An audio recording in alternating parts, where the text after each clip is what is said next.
जो संतान माने बापा माँ को अवहेलित करदे आज से माने एतिकी टिके चिंता करंतु जे आज से कहाँ संसार परिचित होती कहाँ सी आसी जदि से माने यही अवस्था हाथ छड़ा कर आगत भविष्य जो संतान मैंने अच्छा सहित न्याय करें तो बापा माँ को जब आम से स्नेह श्रद्धा देवु ताहले मुझे भावुँ एमती वृद्धाश्रम आवश्यकता पड़ोनी। जन्मर जमी माँ को लोक खोजुंट माँ टी पिला को जन्म दूसरी जदि पिला शेष में से माँ को खोजते ताहले ये अवहेलाटा आज जना पड़ता नहीं आजिकल माँ मैंने अवहेलित हो जाती पिला कहते आम बाहर अच्छु आम चाकरी करें बड़ चाकरी कर बड़ बाबू हो कि माँ को कि पचार ना। जय जगन्नाथ मुझे national human rights cell state president Shrimati Shraddhanjali दास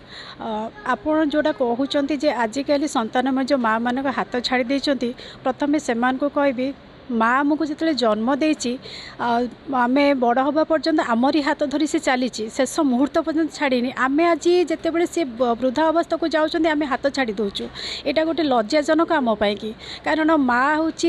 जननी जगधात्री जो जी कि आमको लालन पालन कर एते आमको मनीष बनाऊँच जोटा कि आम आज समाज रे निजक परिचित करूँ किंतु तार जो वृद्धा अवस्था आम हाथ छाड़ी दूचु यहाँ आम संतान हबार ही आम बोधे योग्य प्राप्त करूना कि संस्कार तापक से नहीं पारुन बोली आम आज से हृदबोध करुचु कारण ये जो आम आज पहुँचीचु मिलू भाईकर ये वृद्धाश्रम रे सी जो माँ मैंने बापा मान को आणिक रखी जो प्रकार सेवा जत्न कर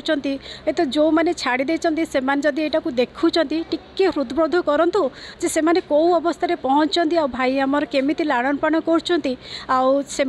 कर सेवा शुश्रूषा को देखी आम जो उत्साहित हो ये आसीचु आम धन्य निजक मन कर कि आम शिखिपारू निज बापा माँ मान को केयर नहीं पारू कारण प्रथमे बापा माँ आम केयर नहीं पारे आम समस्त केयर नहीं पारू जदि निज बापा माँ आम केयर न नहीं पार्चु तेज आम मनीष ठीक भाव में हो पारे बोली मुझ हृदबोध कर जो संतान मैंने बापा माँ को अवहेलित करदे आज से माने एतिकी टिके चिंता करंतु जे आज से कहाँ संसार परिचित होती कहाँ सी आसी जदि से माने यही अवस्था हाथ छड़ा कर आगत भविष्य जो संतान मैंने अच्छा सहित न्याय करें तो यहाँ मोर प्रति गोटे क्वेश्चन मार्क रहा निजे टी से निजक पचारि देखते से ठीक कर तो मुझे श्वेतपद्मा मिश्र नेशनल ह्यूमन राइट्स गोटे सक्रिय सदस्य मु एम काम देखी द्वारा बहुत आग्रही थी आमती एम देखी केमती अवस्था अच्छा देखिए बहुत दुख लगुच चिंता कर भविष्य पीढ़ी मैंने जो मैंने अच्छा से आमर अवस्था कौन हम तेणु एबेठू आम सतर्क हाँ आम पाला संस्कार देवा जो जहाद्वारा आउ वृद्धाश्रम भविष्य केमती दरकार नुहे से विषय में हम प्रचार करवा जाना जे ना आम से कि करूँ बापा माँ को जब आम से स्नेह श्रद्धा देवु ताहले मुझे भावुँ एमती वृद्धाश्रम आवश्यकता पड़ोनी आमती किसी गोटे आमको करने को पड़ोनी आम आसबू घरे बापा माँ को छाड़ी एमती बापा माँ जो अवस्था अच्छा साहाय्य करासु किछिटा सहयोग आम तो किसी नुहे जी करुँच कोटि कोटि प्रणाम जनइबी जो एत मात्रा से माने बापा माँ को रखी माँ मान को जत्न नौ तेणु मुझे बहुत धन्यवाद देवी आम नेशनल ह्यूमन राइट्स तरफ बहुत बहुत धन्यवाद। विश्व मातृ दिवस ये अवसर मो उत्कलमणि गोपबंधु आदर्श वृद्धाश्रम प्रतिष्ठाता नीलू खुंटिया सहयोगी मैंने समस्त आसती आमर ह्यूमन राइट्स रु बहुत लोक मैंने भी सकाल आसते मु गोटे कथा कहूँ चाहिए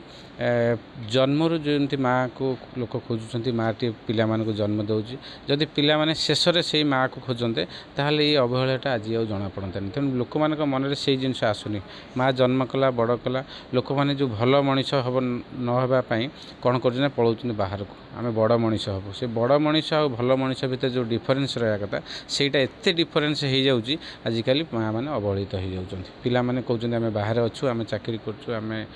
बड़ चाकरी कर बड़ बाबू हो कि माँ को कि पचार ना आज यही दिनर महत्व यही दिनर जो रही उद्देश्य से बुझिया दरकार जे माँ जिते आमको जन्म करुच्ची प्रथमे से माँ को जदि आम शेष पर्यंत से ना आम चलते ताहले माँ आज समाज अवहेलित होता ना तेणु आज पवित्र दिन में समस्त को आपण माध्यम जनवाक चाहूँगी आज समस्ते शपथ नियंतु निज माँ को निज परिवार को समस्ते निज परिवार मध्य रखु माँ